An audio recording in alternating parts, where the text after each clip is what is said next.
Hello, I'm Amy Blalock. Welcome to City Hall this week. Durham's elected leaders and law enforcement officials are calling on residents to help address a spike in violent crime within the past 6 months. During a news conference held on July 2nd, Mayor Bill Bell and Police Chief Jose Lopez Sr.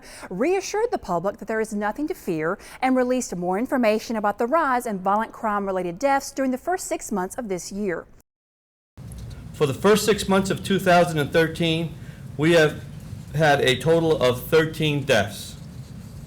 None of the deaths were the results of random acts. In most of the cases, the victims were familiar with their assailants. Some of the victims were engaged in criminal activity or closely associated with persons involved in criminal activity. All of the deaths have been African American males ranging in ages from 18 to 41. Most of the suspects, including those already arrested, range in age from 18 to 21. We in the African American community specifically have got to find ways to keep our African American males from continuing on this path that only leads to self-destruction of themselves and others. Mayor Bell also pointed out that many of the violent crimes are tied to illegal drug activities. In my opinion, we've got to move more aggressively as a community and law enforcement to help drive the source and demand for drugs in our community. We've got to send a message by words and actions that dealing drugs in our community is not and will never be acceptable.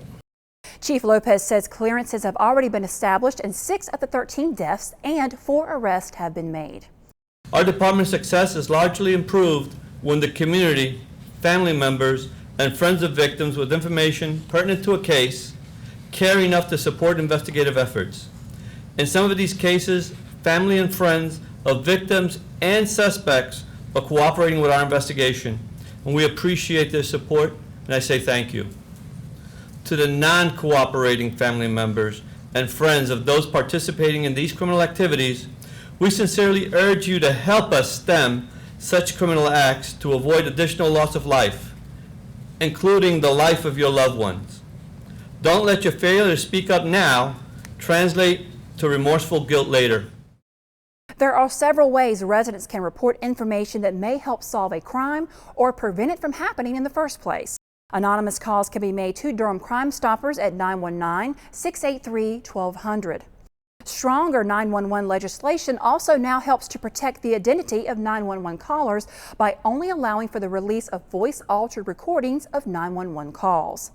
And the police department's community response to violent acts offers a less intimidating environment for residents to provide information about crime. For more information about any of these options, visit durhampolice.com. We now know the results of the opening weekend of the police department's Operation Firecracker, Booze It and Lose It campaign.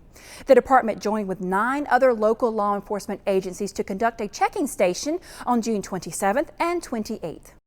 In all, the weekend resulted in 34 charges being filed for a variety of offenses ranging from DWI to drug charges to child seat violations. Officers were able to use a Batmobile from the governor's highway safety program as part of their efforts. The Batmobile also has all the necessary equipment and supplies to process DWI arrest on the scene. 41 officers from all the participating agencies took part in the checkpoint. Durham's fire inspectors have a new way of doing business. They're going paperless for business inspections, thanks to new software that enables immediate billing and payments. That means businesses won't have to wait the usual 30 to 45 days to receive their inspection reports and bills in the mail.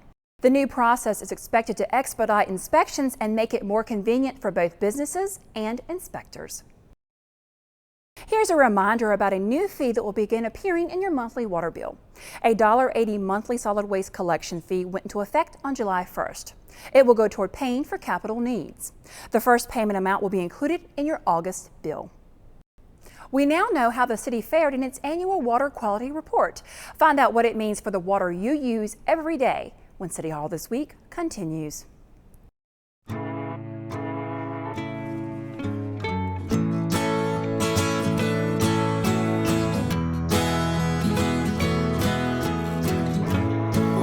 Son, tell him that I've begun to dream of things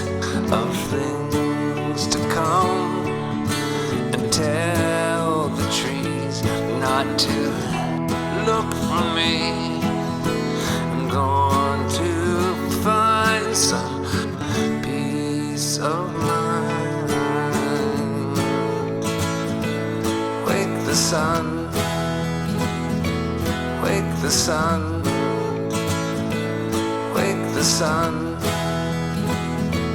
wake the sun.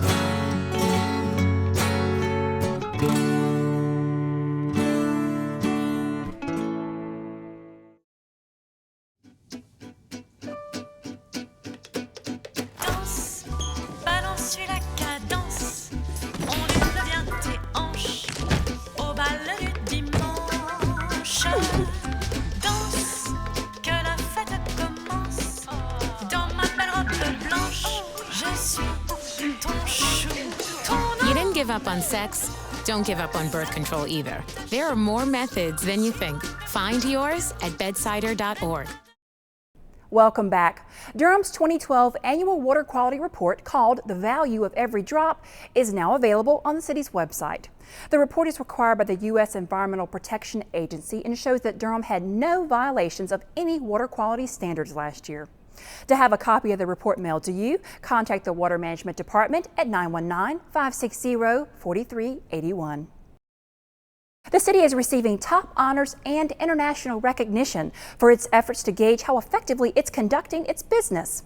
The International City County Management Association has recognized the city for superior performance management efforts with a certificate of excellence. Durham is among 28 cities and counties in the United States receiving this highest level of recognition this year, and the only city in North Carolina to be recognized. Among the key criteria cited for Durham receiving this award were the city's strategic plan, its online dashboard reporting system, leadership in networking, benchmarking, and data sharing, and conducting and reporting of customer satisfaction surveys for both employees and residents. A valuable piece of Durham's history has been found. Find out how it sheds light on the city's past as well as its present when City Hall This Week continues.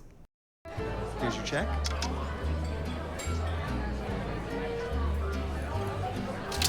Oh, you got it. You know, since I got rid of my car, I really enjoy walking. Okay. God, no. Getting pulled over for buzz driving could cost you around $10,000 in fines, legal fees, and increased insurance rates. Oh, you're home early. You live with your mom? That'll set your game back a few years. Buzzed, busted, and broke. Because buzz driving is drunk driving.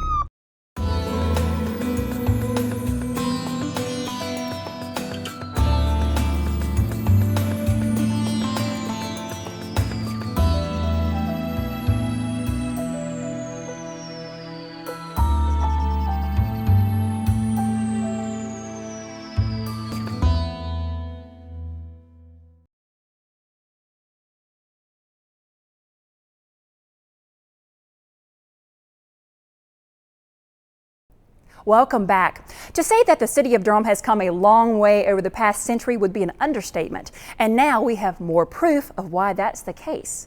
The Finance Department recently discovered the city's oldest audit report from 1922. It's a document that sheds light on Durham's history as well as how we have become one of the most financially stable cities in our state. I think it becomes even more compelling if you compare what was going on back in the 1922 report with what's going on today. And when you compare and contrast the two, that's where it becomes really fascinating, very, very interesting, and it sheds some insight into what life was like back then in terms of living in Durham, in terms of what government was all about, and it also sheds some insight into what's going on here and now today. The report shows that while there were plenty of differences between then and now and how the city is run, there were also similarities. To provide a little bit of historical context in the area of government, that the city in 1921 had just voted for a new charter that included for the first time the council manager form of government. So for the first time, the position of city manager was created, and this was a new idea, and I think it reflects very well on the citizens of Durham that we saw at this early stage there was a need to run government more like a business. And the new incoming city manager at the time, a guy by the name of R.W. Rigsby, he faced issues that are very similar to the issues that we have today. There were problems with traffic, with street maintenance and paving, with the extension of water and sewer lines. And one of the issues that they faced back then was development, because there was no planning or urban planning and zoning rules, and the developers were building developments willy-nilly without regard to where, and you can imagine the chaos that resulted. And he saw the need to create zoning and urban planning rules, and pretty much those rules have sustained us and allowed Durham to blossom and to flourish. Of course, that ability to offer a glimpse into the workings of our city as it used to be is one of the most interesting things about finding a document such as this. I took a look at what the total public safety spending was back then, and I compared it with what it is now. So I mentioned there was a police department, a fire department, and if you look at the total amount of spending that the city does on public safety, now it's 45.7% of the total general fund budget. So roughly half of what it is that we spend is devoted to those types of issues. Back then, the number was 12%. So clearly, the amount of emphasis that Durham places on those types of issues has increased quite dramatically over 90 years.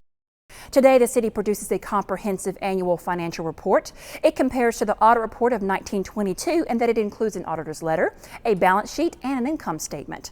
These financial reports can be found on the Finance Department's homepage on the city's website.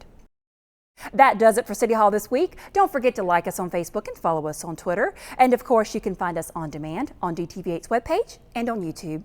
I'm Amy Blalock. Thank you for joining us.